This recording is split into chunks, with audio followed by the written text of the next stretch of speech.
Hello and a warm welcome to this brand new Sustainability Education podcast. I'm Dr. Stefan Siegel, postdoc researcher at the University of St. Gallen in Switzerland. In sustainability education, ideas and assumptions exist that sound plausible, but that are at least questionable or even dangerous at a closer look. In this podcast, I want to discuss myths and facts about sustainability education and the things in between. For this purpose, I invite world-leading experts on environmental and sustainability education, educational psychology, and myth and misinformation research. This podcast series is part of the research project Identifying, Understanding, and Challenging Myths in and about Sustainability Education. My vision is a more evidence-informed, effective, and ethically responsible sustainability education, and I hope to push the boundaries of knowledge in this field. I would be most delighted if you listened in and joined our conversation. You can do so on all the usual podcast platforms. Enjoy listening.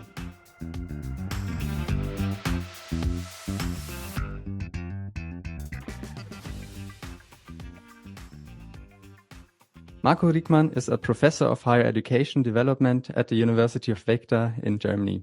He graduated in 2004 in environmental sciences at the University of Lüneburg, where he then was a research assistant at the Institute for Environmental Communication.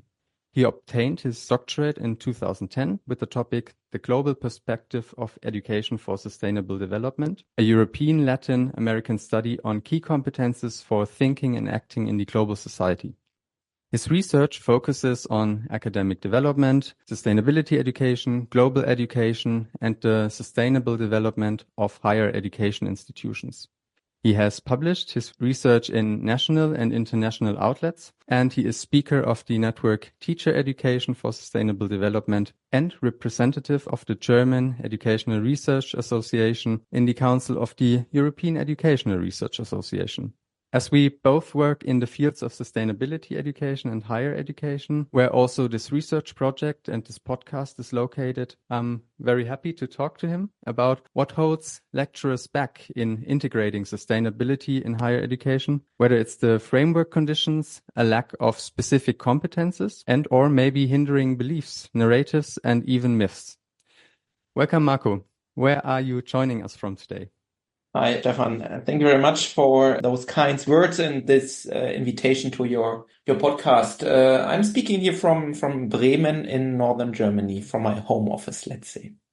Thanks for being here. Without further ado, let's start with the first thematic area, understanding sustainability education and educational myths. When you hear those two terms, what comes to mind? Yeah, indeed, I think there are some myths and some beliefs and perhaps misconceptions that are part of the discourse and perhaps also the educational practice for many years. I think several times when we talk to people, teachers, so also the general public about environmental and sustainability education, I think, for example, one belief sometimes, not for all people, but for some, is that environmental or especially also sustainability education is related mainly to environmental issues. What partly is true, and I mean, it's totally okay also if teachers want to focus mainly on ecological issues. But I think if we really talk about sustainability education, we have to think and to analyze also how education, ecological, environmental issues are also related to socio-economic issues, for example. So that I think is one issue where we have to be careful when we speak about sustainability education, that we understand and conceptualize it more as a more integrative, more holistic approach, for example. And I think also a very strong idea, I don't know, perhaps not so much in the academic discourse, but especially in the public and the political idea of sustainability education. I think there we very often can find still this idea that more knowledge will lead to more or a bigger change in behavior. What sometimes obviously may be true, that people who learn something about an issue then start changing their behavior, but also from psychological studies, we know that very often it's not the case. because there is social norms, because there is external factors that do not allow a change in behavior. For example, I always give that example. A person living in a rural area may know about climate change, may know about the advantages of using a bicycle, a bus. But if the distances are so big and there is no public bus offer, then obviously the person has to take, for example, a car. Still very radical or very convinced people may find a way to go by bike 30 kilometers or whatever. But I think often people will not be able to make that change. And I think that especially also in the political discourse, where often the idea is distributed that we just have to talk more about it.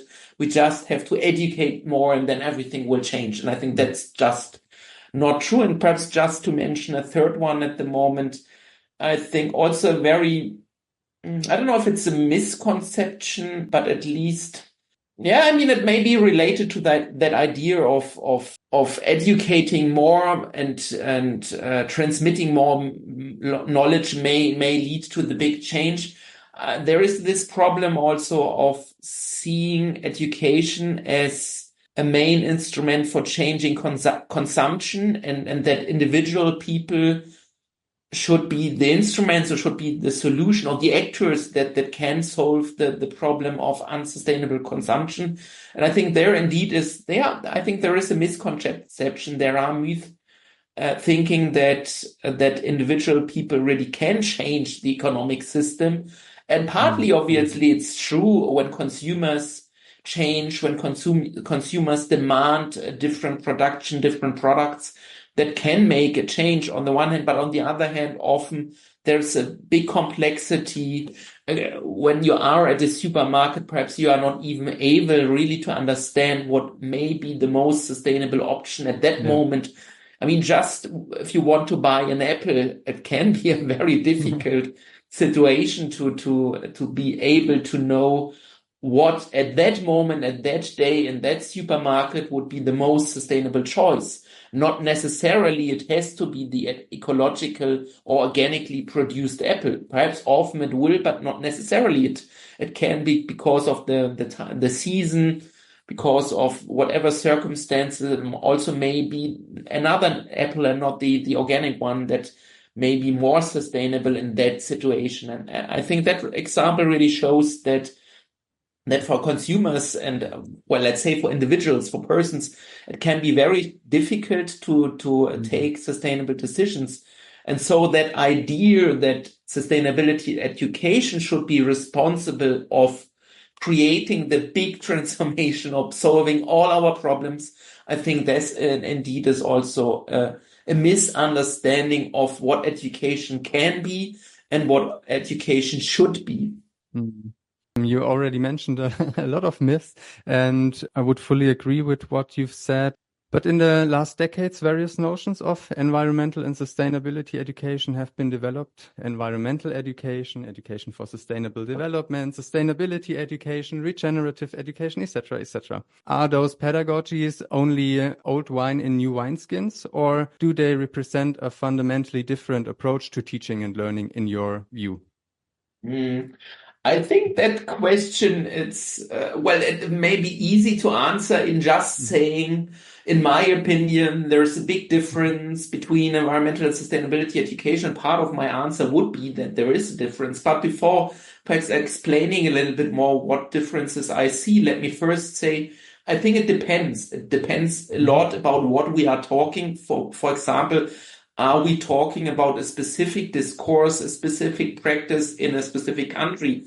I think here, that answer, it's difficult to give just a global answer to it, because we have to understand that there are different local, regional, or also national discourses.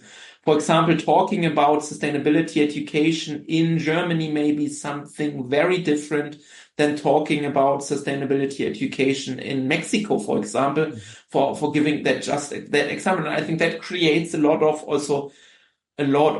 conflicts and tensions in the discourse. For example, I have experienced conferences where, for example, somebody, let's say being from Mexico, talked about environmental education, and then somebody else from Germany, for example, may say, but why are you talking about environmental education? That is an old-fashioned, outdated concept.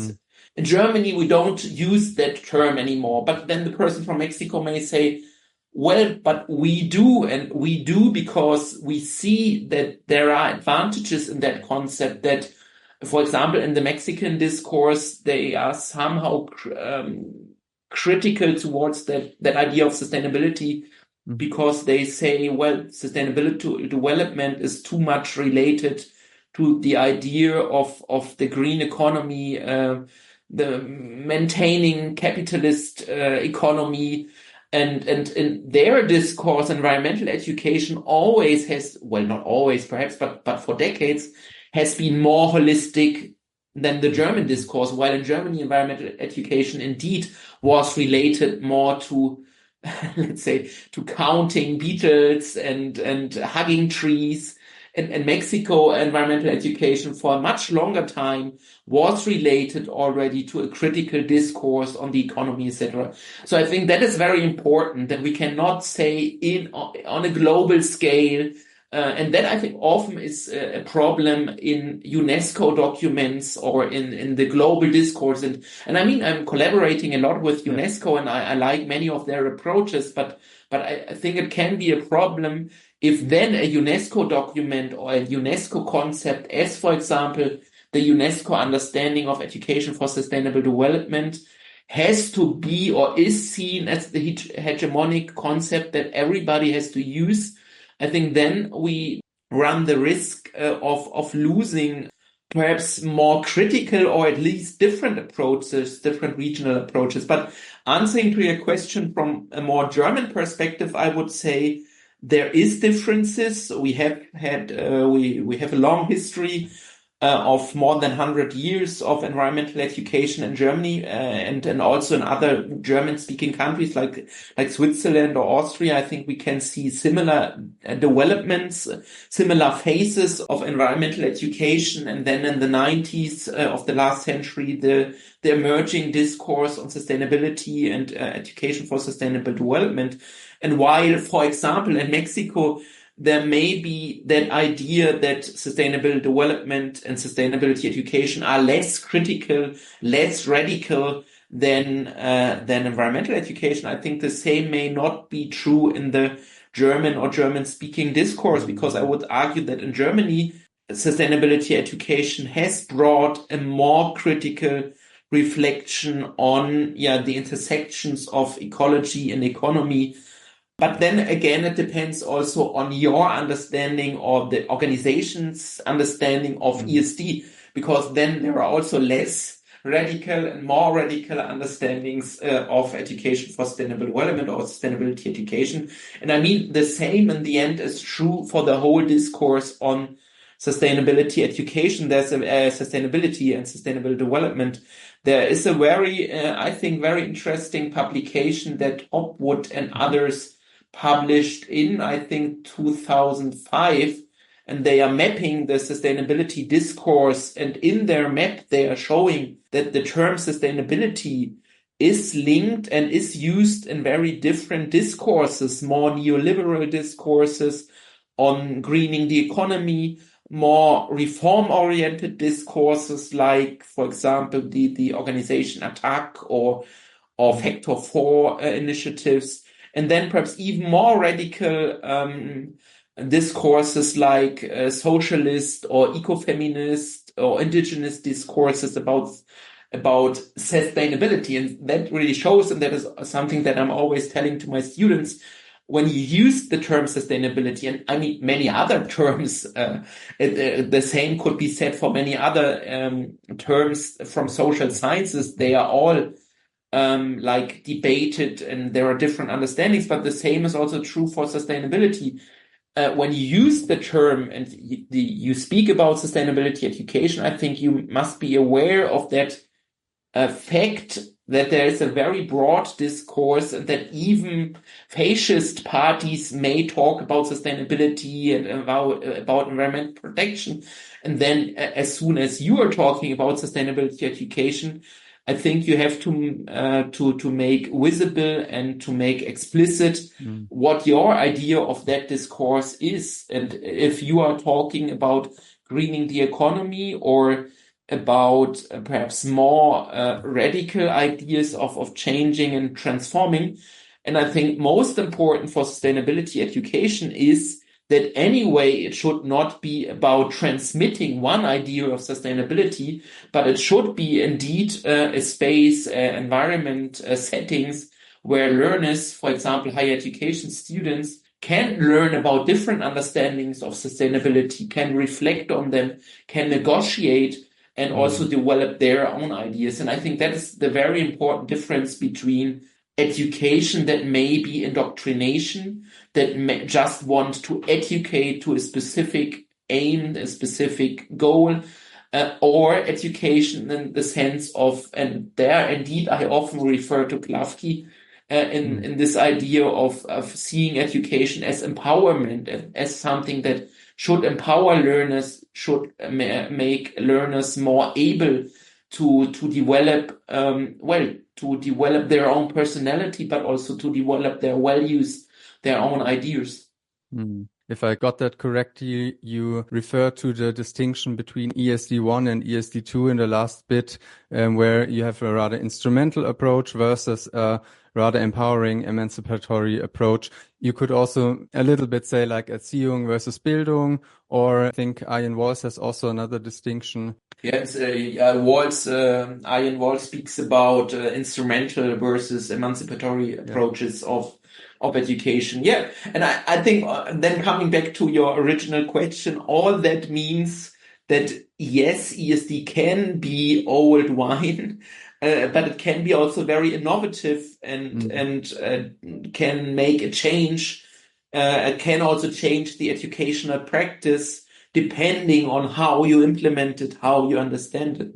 But I have seen a lot of interesting experiences also in schools, for example, where sustainability education really is used as a driver for change, as a driver for making education more emancipatory, for making education more open in a sense of bringing in different ideas, also making it more global, including perspective from different cultures, etc., for example. But I think between those two approaches, there is a tension, right? If you would be very cheeky, you could say maybe ESD2 is the better sustainability education. Of course, we need both. What's your view on that? I think it depends a lot also on the age of the learners. I mean, if we talk about kindergarten, then for example, Erziehung, the German term Erziehung, what not really can be directly translated to English, but what is linked more to an instrumental idea of education, of transmitting knowledge, of telling learners what they have to do.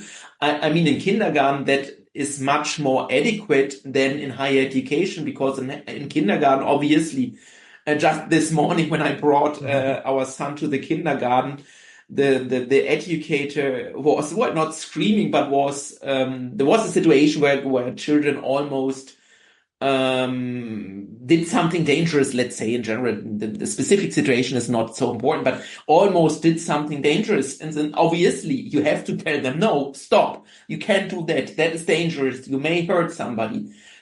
That is Erziehung, that is socializing students, and that is important, especially with younger learners.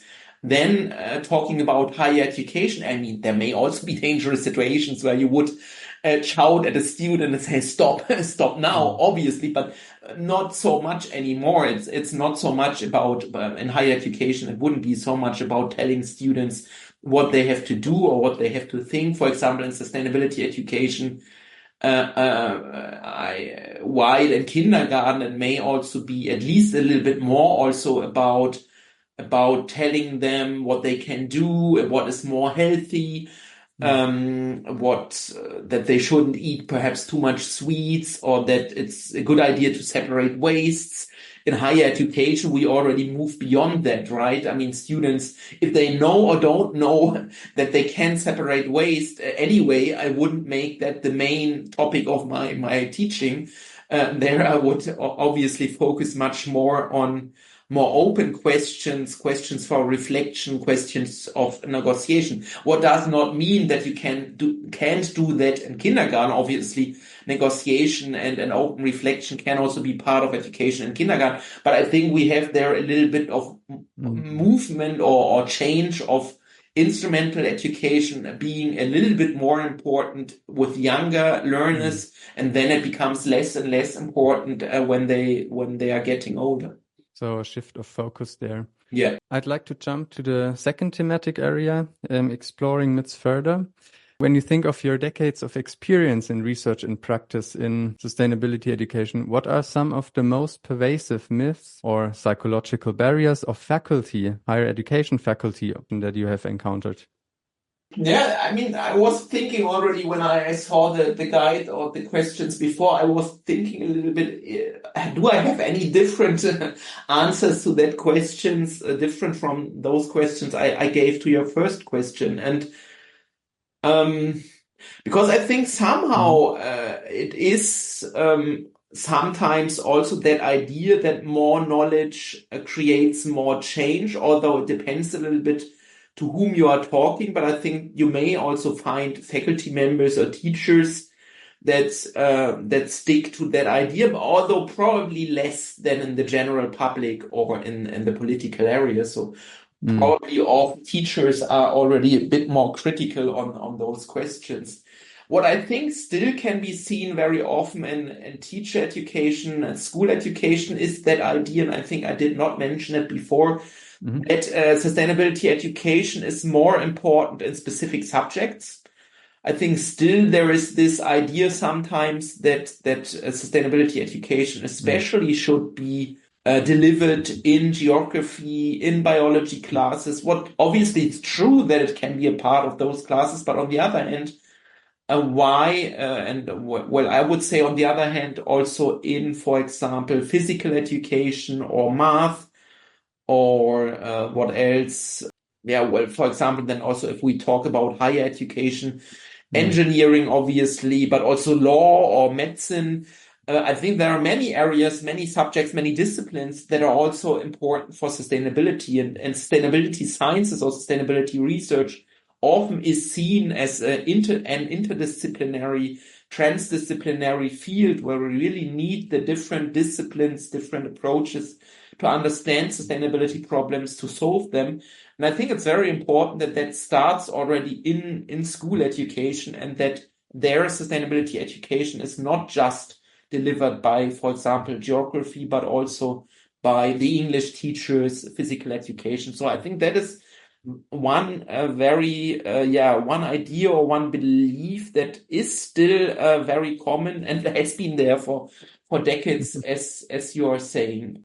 Yeah, I think that perhaps is the most important, and well, also a very important one that I have been confronted with several times also in teacher trainings is that idea that sustainability education necessarily needs more time, that it is additional content, that it is an additional concept that comes on top of what you are doing already, and that may be true, but often I think it's not true. And I often say to for example, the participants in teacher training that they should see sustainability education not so much as additional content, but more as a different perspective, as putting on different glasses, for example, or different lenses on your eyes and seeing things different.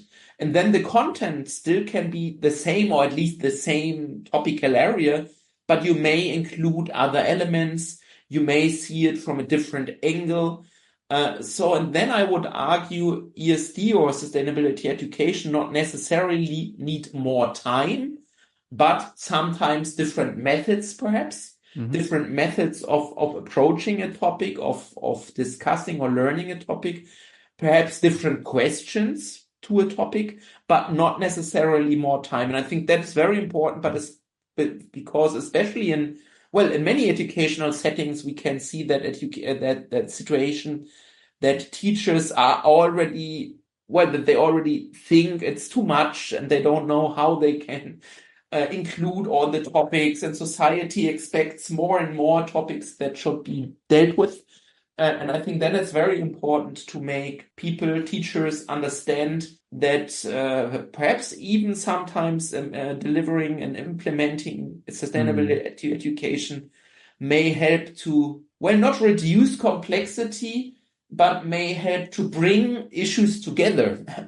And I wouldn't say that it may save time, but perhaps may teachers help and students help to bring different topics together, to understand complexity.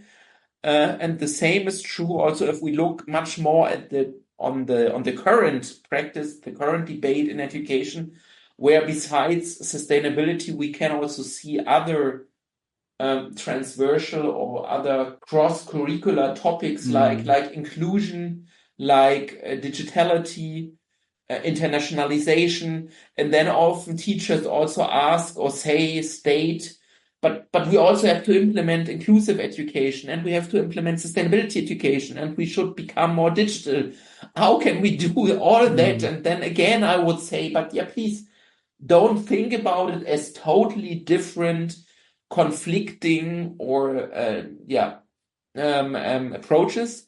You may also see it as something that can be brought together. And why not thinking and why not practicing inclusive sustainability education? And that indeed is something that some colleagues and some also schools have been working on recently, how sustainability education and inclusive education can be brought together so that it is not the one or the other, but also can be implemented jointly.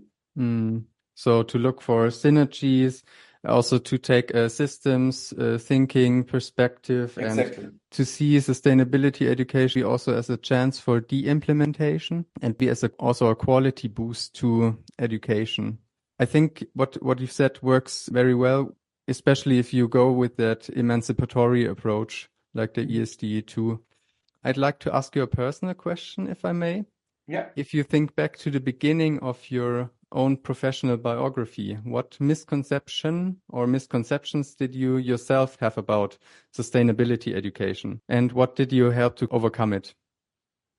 Well, and I think I was also, when I remember, especially before I began to study environmental sciences at the first place at Leuphana University of Lüneburg, I was, well, obviously a school student, and I was very active also in different environmental contexts. I was member of an environmental youth group, was part also of protests, especially protests against nuclear power at that time and nuclear transports, but also nuclear power plants. And I was always very confused when I was active in that area. And then to me, it was so clear what is the problem, and that nuclear power is dangerous, or let's stay with that example. I could use others, but I think that's a very good example. I was so confused why, to me, it was so clear that nuclear power is dangerous, and other people just didn't understand. And I think the misconception there also was somehow, well, first, that I believed that that it is just about knowledge, and everybody who knows about nuclear power would take the same conclusions. And obviously that is a misconception because, as I said before, because first our behavior is not only guided by knowledge, but also because I still didn't knew, I think, so much about different paradigms, and that learning is also a constructive process. At least I can remember when at that time in the study program Environmental Sciences, I also attended classes on environmental education and sustainability education at that time by Professor Gerd Michelsen. And he spoke about constructivism. And that for me was really like an eye-opener, because at that moment I understood, okay, yeah, learning is not the same for everybody. Because before that, for me, it was like, well, you get to know something, you learn about it, and then you take a conclusion, and that should be the same for everybody. And then just hearing about constructivism, I learned and I understood, no, it's not like that. Every person is different. Every person may understand, may receive an information in a different way, or may even not receive that information because it really does not fit into their worldview.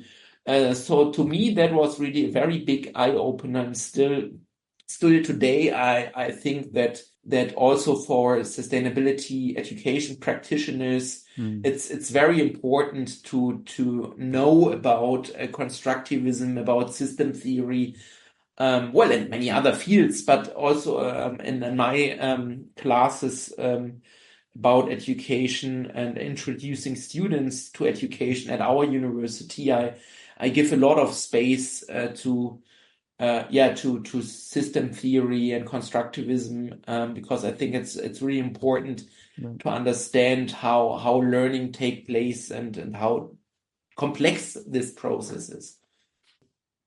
What do you think, where are the origins of the myths you mentioned?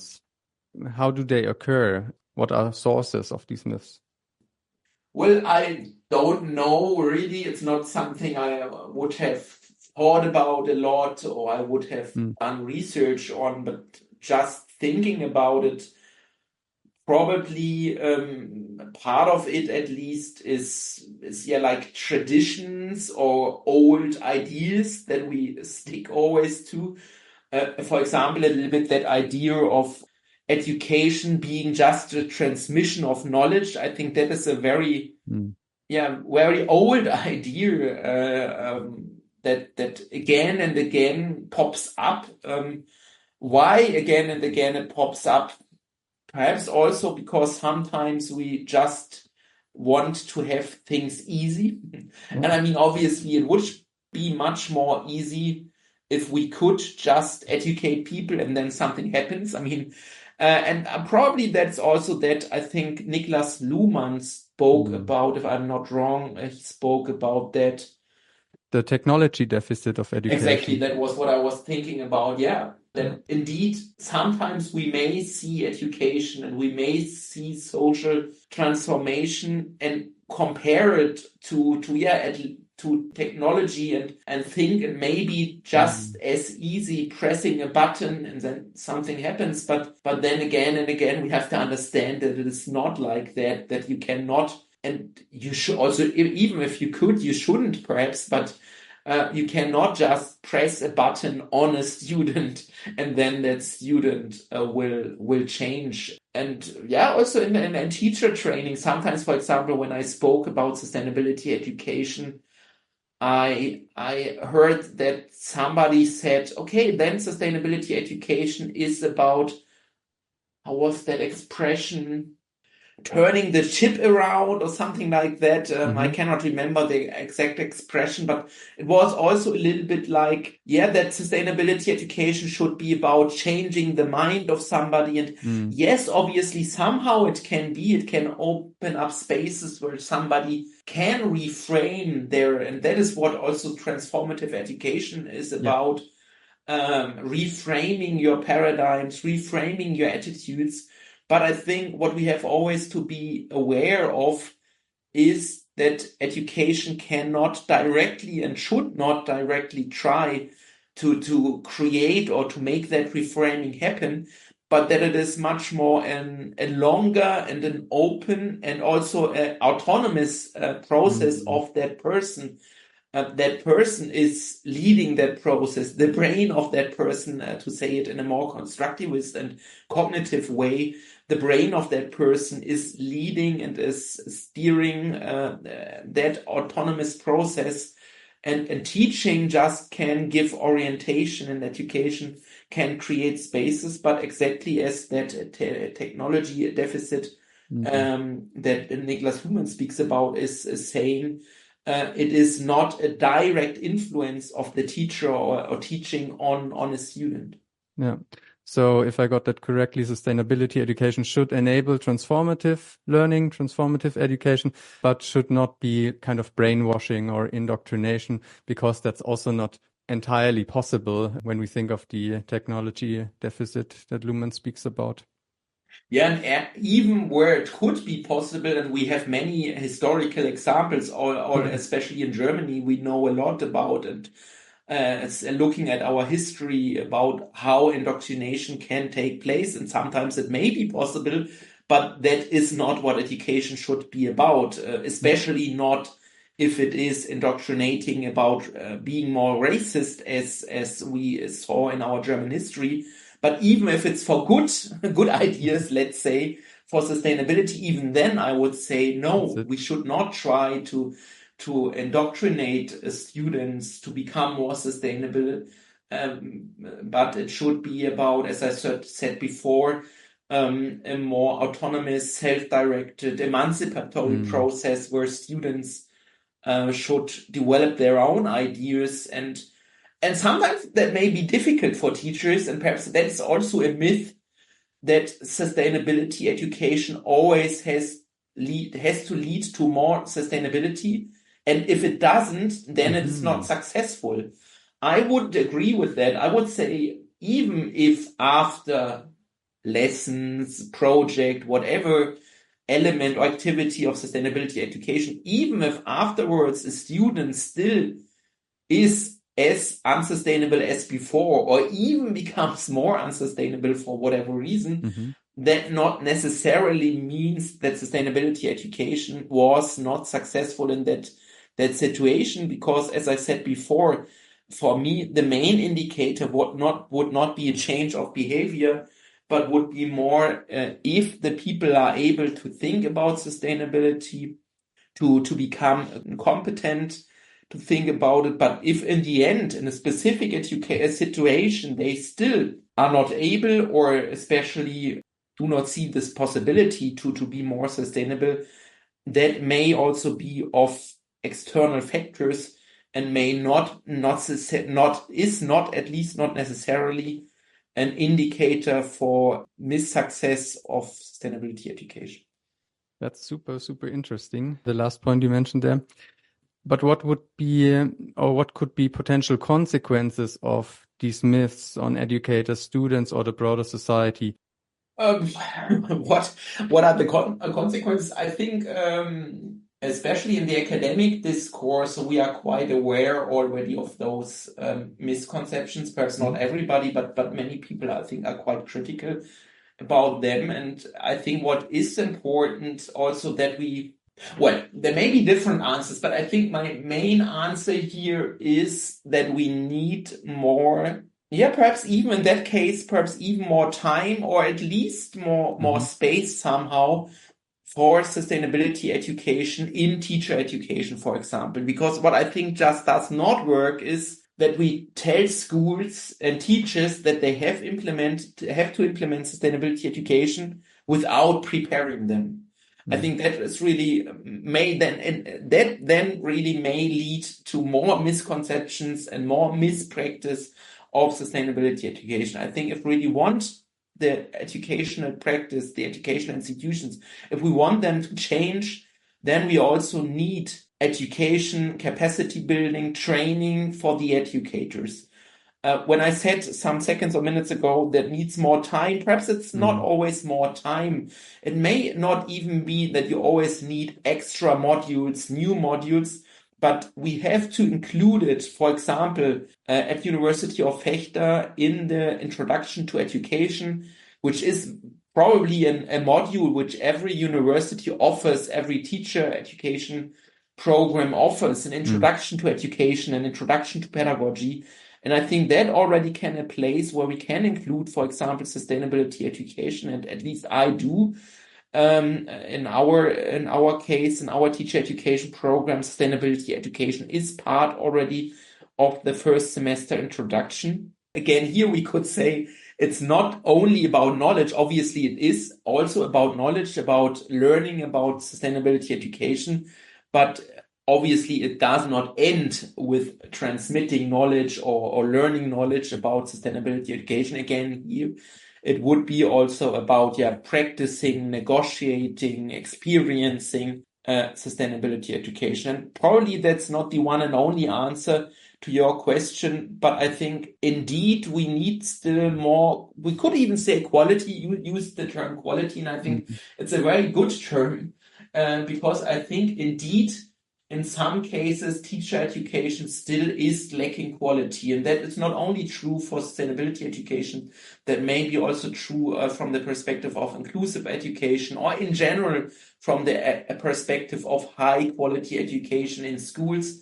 I would say that also in teacher education, we still have a lack of quality and need to further develop teacher education programs in many, many senses, and also school education. I think that there's, we could talk hours and hours and probably about what also still goes wrong in school education. So I think, there is really also, there's not only a need for transformation in society in general and for sustainability transformation. I think there's also still a need for transforming educational institutions. And indeed, that's something that also Stephen Sterling, a good friend and colleague from the UK, I think he once also stated something like that. If you want to transform society, you also have to transform educational institutions. I think that is really where we have to start from, not only by educating educators better, also really by implementing whole school approaches, by seeing schools, for example, not only as places of learning, but also places of practice, places of dialogue, places of negotiation, etc. Stephen also says that educational systems or institutions seem to be rather slow learners. Yeah, that is then the problem, that the change and transformation I'm also talking about probably is going on already in many cases, but is going on very slow, and that is indeed. Yeah, but steadily. I think you see it at a lot of universities, different initiatives, approaches on campus, but also like regarding to social sustainability, to ecological, etc. Let's move on to the third thematic area. In my habilitation, I would like to develop a sustainability education mythology. That means a wiki or web of myths in and about sustainability educations and their refutations. With view to your years of experience in research and practice, which myths would you include in such a mythology? Yeah, here again, and I think that was where I said before to you, isn't that repetitive? I don't know if my answer is different from what I said before, because in the end, I think the whole time, the last, I don't know how many, 45 minutes or half an hour we are talking already, I think we talked about many different beliefs, misconceptions or myths that are all important. So I don't know, do you thinking here about something like prioritizing? Because it may be that you cannot include all myth, then probably I would say I would start from, for example, this idea of sustainability education being an add-on. And indeed, that's something that you also can see in the literature. When some years, I don't know, 2 or 3 years ago, a PhD student of mine, Antje Goller, and I did a systematic literature review and analyzed different publications about teacher education. We also could see that some of those publications also describe that some teachers at least see sustainability education as an add-on, as something additional. I talked about it before, and I think that is indeed, we can see it in the literature. In my own practice, I have seen it several times. I think that is, I don't know if it's the most important myth, but I would at least for sure include it in such a website or wiki you are talking about, really that idea of, is sustainability education a topic, an additional topic, or is it more an educational concept, perspective, different lens, different perspective here that you can use? I think that is really very crucial. But all the others I mentioned, sustainability education being only about the environment or being more holistic, sustainability education being something that is only important for some subjects as geography, or being important for all subjects. I think that are all areas of debate, and some of them are also linked to misconceptions that could be part of such a wiki. So I think I may do a ranking here or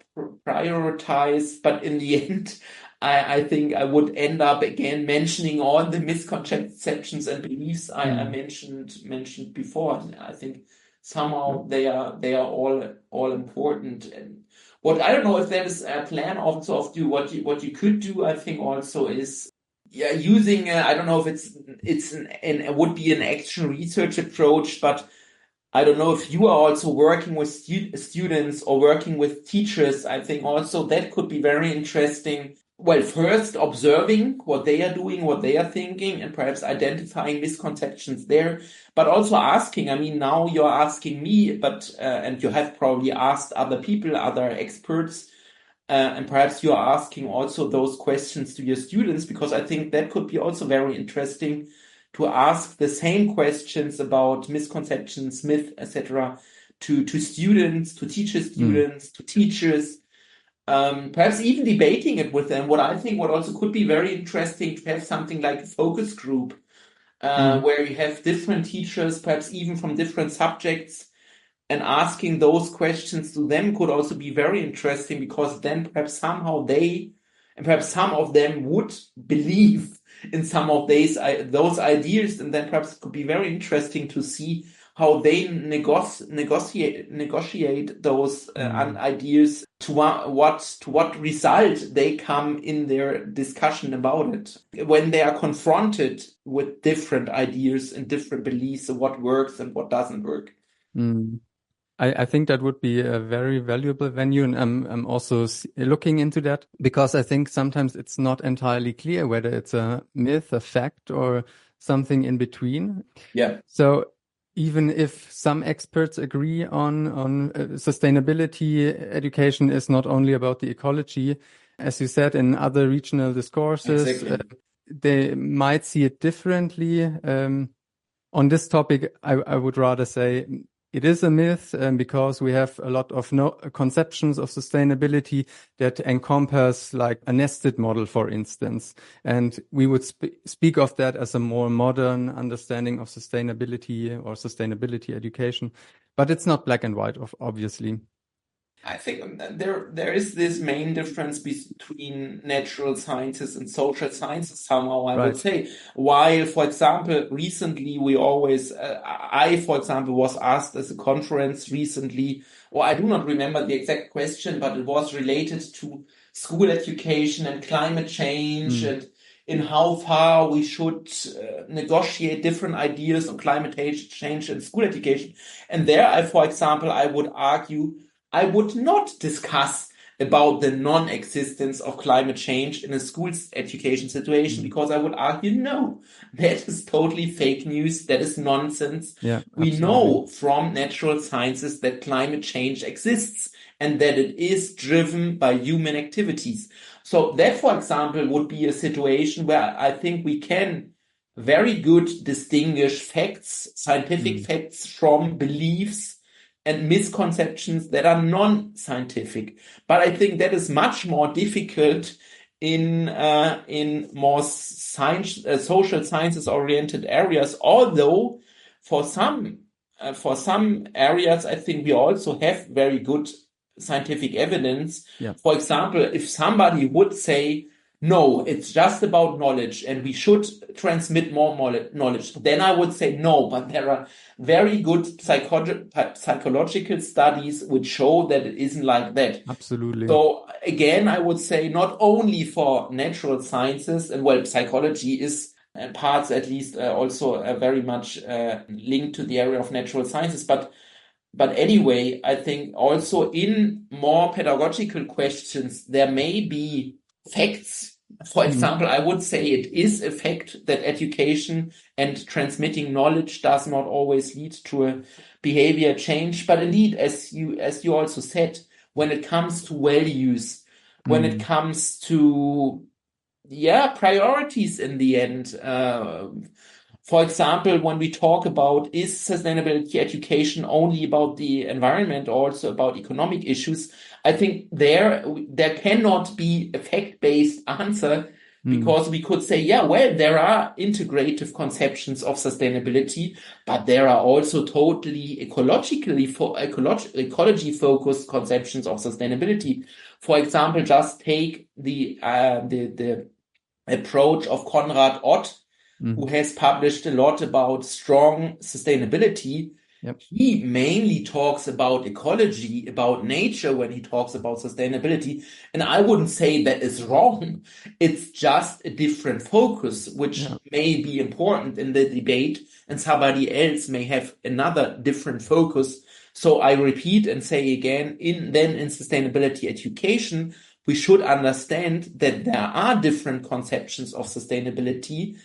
But that again could mean that we shouldn't focus only on ecology when we talk about sustainability, because there are also other conceptions, and we should take them into account at least. Yeah, but when you, for instance, look at donut economics or the planetary boundaries concept, there you could say, well, the foundation is the ecology, the planetary boundaries, so to speak. But if you say sustainability is only about the ecology, it would be kind of an oversimplification. Like there would be this fallacy that you not see the social aspects, the economic aspects, maybe also the personal aspects of sustainability. I totally agree. I mean, how could we talk about changes in, for example, how could we talk about preventing climate change without talking about the economic system, for example? That just wouldn't work. I mean, we can say most important is nature, most important is the climate, much more important than earning money. We could say that, but in the end, if we don't take into account how it works and why other people want to earn money, we won't solve the problem. So I totally agree. Dealing effectively with these myths, thematic area 4. From your experience, what strategies have been effective in identifying, analyzing, and dispelling these questionable beliefs in sustainability education, teacher education, and/or higher education? I think somehow we were talking about it now already. I think important there is evidence. When we talk about what works and what doesn't work, we shouldn't just talk about I believe or I experienced. We should also include evidence, and there is a lot of, for example, psychological studies, which provide us with a lot of evidence, but we also can take into account learning research, educational research, analyzing how competencies are developed, how action is promoted. I think that is very important that we take into account evidence, and that also means obviously that we have to create more evidence, because for some areas there is a lot of scientific knowledge, scientific evidence already. For example, in the psychological area, we know a lot about how behavior is influenced. But for example, from a sustainability education perspective, I would still say that we talk a lot about methods, a lot about competencies, but we only have very limited evidence about, do those methods really work? Are the competencies really developed? How are they developed best? And even if they are developed, what does that mean for that person, and how are those competencies used then? I think there is still very limited evidence, and that is also one reason why at the moment in a project called Impact, which focuses on action competence, and in that project we will develop, or will further develop, because I wouldn't say that there's nothing, there is something already, but we are further developing assessment instruments for measuring, analyzing the impact, the outcomes of sustainability education, climate change education. And I think that is still a big research gap, because looking at the research output in sustainability education, we still can see that there is much more papers, publications describing good approaches, suggesting theories, suggesting concepts, but there's not a lot of research really measuring the outcome, for example, and the learning outcomes or the impact even. Maybe that's because it's not as much as a low-hanging fruit. It's quite difficult to assess the outcomes. I guess it's not impossible, but it is complex, yeah, obviously, especially talking about a competence approach.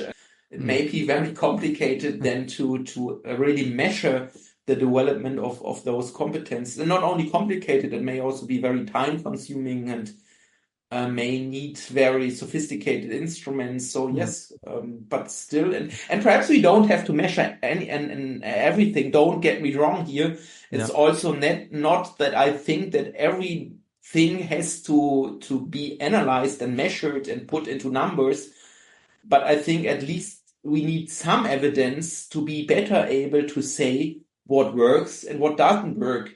And not just replacing the myth of being the myth of knowledge being most important, just replacing it by another belief of, for example, saying no, competencies are most important, but then perhaps making the same mistake of just stating it without knowing why. And still, I think that there is already some evidence why developing competencies, for example, is important, but I wouldn't say that it is enough evidence and enough understanding already of the how and why. And I also think that assume that these research gaps might breed some myths. What professional competences do university lecturers need for sustainability education-oriented teaching? And what do you think is the role of academic staff development there? Well, I think most important there is that, or to see that it wouldn't be enough that teachers are sustainability competent, let's say. I mean, that is the first step. A teacher who wants to work with sustainability, probably to a certain extent, has to be able to do system thinking, anticipatory thinking, etc. So that is the first step. But then, additionally, obviously, that person also needs professional competencies of how to deliver sustainability education. And I mean, that's the same in every area. You also you are not a good English teacher just because you know speaking English. But you also need additional knowledge or additional skills, pedagogical skills, didactical skills, and that is the same in sustainability education. So I think we have to identify, and there is a lot of literature already, especially recently in the last 5, 6, 7 years. There have been several publications on professional competencies of educators, of teachers. And I think they all describe this need of developing the pedagogical skills, that it is not enough to know what sustainability is, to be perhaps even a sustainability role model, good for that person if they can be a sustainability role model, but that's not enough. They also need pedagogical skills. For example, the skill of implementing or using a specific method. I mean, for example, if you want to develop anticipatory thinking, you not just can say, think about the future. The future is important. You need to know how to structure processes and how to facilitate processes in which students think about the future. You not just can confront them with a question about the future. You will need a specific setting where they are brought into a situation by a method, whatever method. It could be future workshop, Zukunftswerkstatt, which is very much used in the German-speaking context, Austria, Switzerland, Germany. But it can also be scenarios, it can be backcasting, it could be any other method that is linked to future thinking. But you need those methods, for example, if you want to develop future thinking. And obviously, that is not something that every teacher just is able to do. They also have, and then a link to the second part of your question. Yes, that is the role of staff training. That is the role of capacity building that we in school, in higher education, we offer or create settings where teachers, educators can further develop their skills and competencies. In the end, perhaps nobody will be perfectly competent in sustainability education. Perhaps it will be very difficult that a teacher is able to know about and to be able to implement all methods. But I think that's also not necessary because, for example, in the school, we have a dozen or even hundreds of teachers. Hundreds versus not. There are not so many schools where you would find hundreds of teachers, but at least normally you have in a school, I don't know, 20, 30, 50, 100 teachers or even more. And then it can also be about that team process and that collaborative process of implementing ESD. And then not every teacher needs to be able to implement scenario development or future workshop. But if at least some of the teachers are able, and others are perhaps very good in methods of system thinking, and others may be very good in critical thinking, then I think we can have a situation where students with the different teachers and their different topics in the different disciplines, but also their different focuses in the sustainability and ESD competencies, then I think we can have a very rich learning environment for the students. I would fully agree. Before we come to the end, I would like to do a quick round on statements. I'll present you with a few statements, and I would like you to indicate whether you see them as myths, facts, or something in between, and a brief explanation of your reasoning, if you like. Yeah. Statement one would be, there is no consensus on what sustainability education is. A brief answer. I think somehow in between, because on the one hand, I would say it's wrong, that statement, because there is a consensus somehow to a certain degree what sustainability and what sustainability education are. For example, just to give an example, I would say there is more or less a consensus that sustainability is related to questions of justice. But then on the other hand, I would say, yes, obviously, then you can have different ideas of justice, etc. So yes, it is a myth because there is consensus to a certain degree. But on the other hand, there is the diversity of conceptions that we talked about already. And then we can see it somehow also as a fact. So I would say, yeah, it is something in between.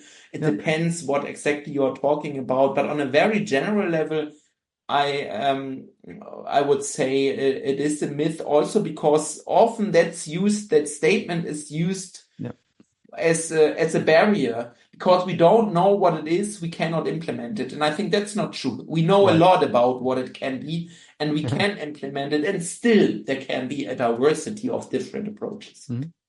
Statement two, sustainability education is not a real discipline in its own right.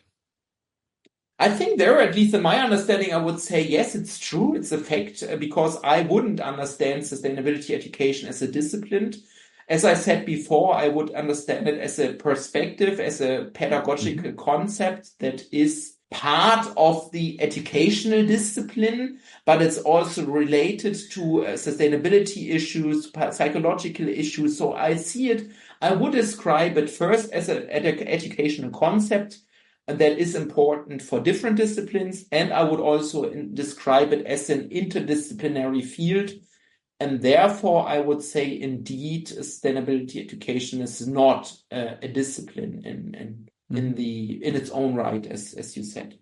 I think you also mentioned it's kind of a transdisciplinary or interdisciplinary field rather than that.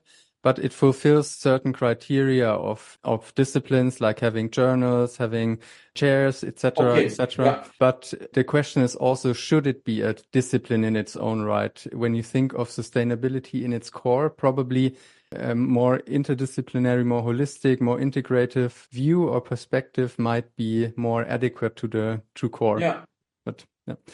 Statement three, sustainability education is just education done right.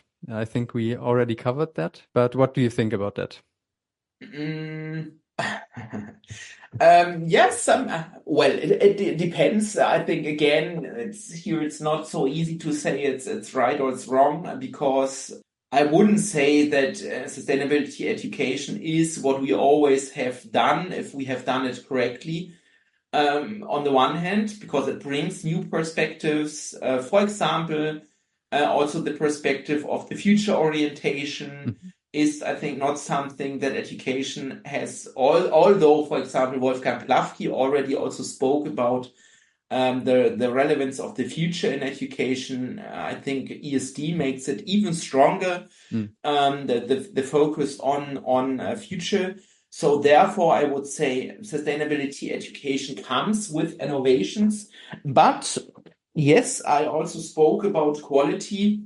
I also said that in the end, it is also about quality. And so we may argue if we further and further develop the quality of education and also bring ideas of sustainability education into the general educational practice and discourse, then perhaps someday we don't need a specific term for it, but it will be just education. So it may be that can happen, but at the moment I still would say that it makes a lot of sense to make explicit what sustainability education is focusing on and how it can change education.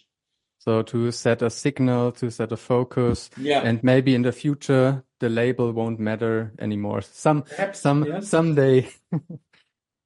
Statement 4, the key competencies in sustainability or sustainability education are the answer to the grand challenges. My first reaction would be yes, because yes, if people become more competent, then that can contribute a lot also to dealing with the grand challenges. But on the other hand, I think we have to be careful here that we do not see education as the own instrument and the only instrument and only approach to solve the grand challenges. We don't have to forget about power relations, about economic structures. And so therefore, I would say, yes, developing key competences in sustainability is one important approach in answering or dealing or solving the grand challenges. But we don't have to forget that it is not only about education and waiting for education to become more sustainable. It's also about political decisions now. I mean, if let's say, there's always the question, what would you do if for one day you could decide everything or would be the king or the queen or whatever? And then my answer wouldn't be, I just would only provide more education. My answer also would be that we need different decisions in the political system, in the economic system.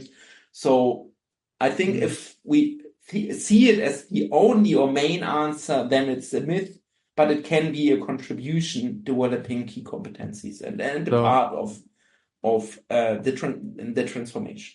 So it's a good foundation, but not the miracle elixir that cures all. And the last statement, lecturers should ignore sustainability education-related myths and misconceptions and focus on the facts instead.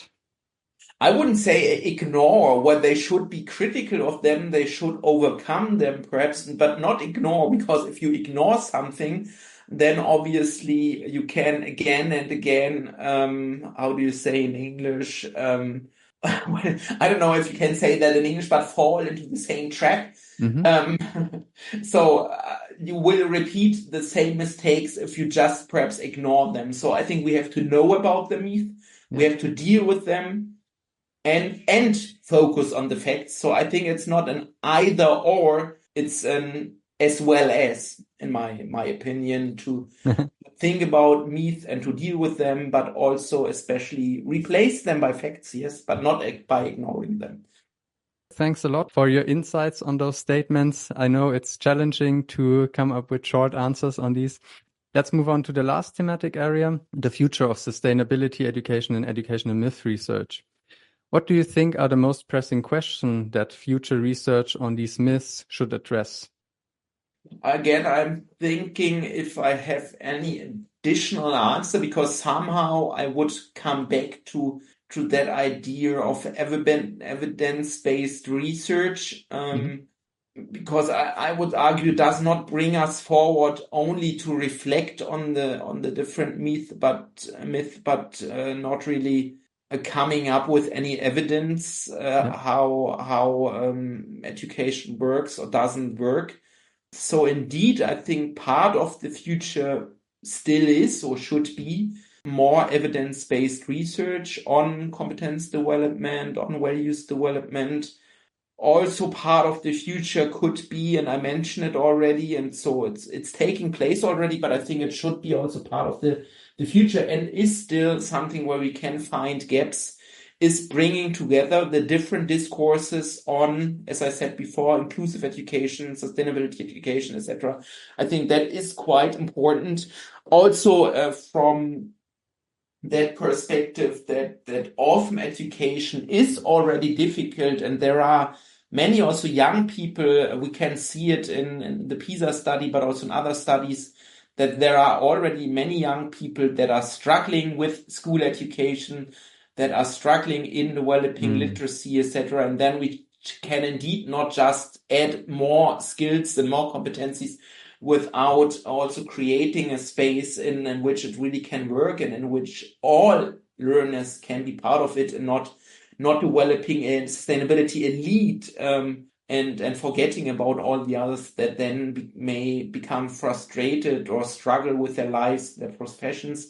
So I think that is also very important to make sustainability education an inclusive approach. And I think there we need much more research, because what does exist until now is more conceptions of how inclusive sustainable education can look like, but we do not have a lot of empirical research how it works, what works exactly in practice. So just to mention some, probably there are much more gaps, but from my perspective and in my area, the area I'm working on, I think especially those of more competence on the learning outcomes, but also more evidence on the learning outcomes, but also more research on how sustainable education can be more inclusive. I think that is, from my perspective, very important areas. Yeah, super interesting. Could you recommend any literature resources or researchers that could be interesting for my topic that I should dig into? No, because I mentioned that you have read much more already in this field. Well, just yesterday I came across, I don't know if it's here the place for promoting Stephen Sterling's work again, but just yesterday I came across his new Stephen Sterling reader, or how is it called? It's a compilation of not all of a compilation of many of his publications from the last 20 years. He published now a book in which many of the older articles are republished again and brought together in one publication. I think it's called something like the Stephen Sterling Reader of Sustainability Education or something like that. That is, I think, at least one book that I want to read more in, because I think it's really interesting to learn more from what he developed the last. Now he's retired already, well, still publishing, as we can see with that book. But he's a retired professor already, and I think it's really interesting what he published the last 20, 30 years, and we can still learn a lot from that. Obviously, that's not the only resource, but just to mention one, I think that's a really interesting one, and as it just has been published, I think this year, recently, that perhaps not only for you, also for other people, may be an interesting resource to have, and perhaps to do some self-promotion. We just recently, it's not specifically about misconceptions and myth, but it's a little bit related to what we talked about. A colleague of mine from Mexico, Rosalba Thomas, and we recently published a book called World Review of Environmental and Sustainability Education. And in that book, which is also an edited book, we bring together case studies of environmental and sustainability education in different countries. I will not mention all of them now, but for example, New Zealand, Mexico, Germany, and others. And in the different case studies, the history of environmental sustainability education, but also the current practice, the main challenges, etc., for that country are discussed. And I think that is also for people who want to learn more about, especially the question you mentioned, what is sustainability education? Is it different from environmental education? Is it still a good concept?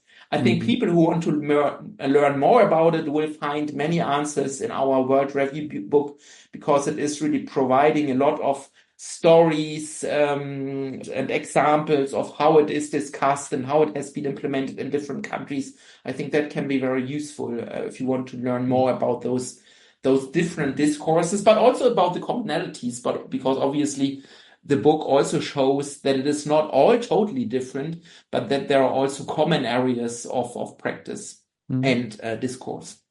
Thanks a lot for these hints. Stephen Sterling is a huge influence on my research. I already spoke with him and exchanged a little bit. And I also have your World Review on the radar, but I haven't had time to dig into that, but I definitely will do that. Before we conclude, is there anything else you would like to add or emphasize regarding these myths in and about sustainability education?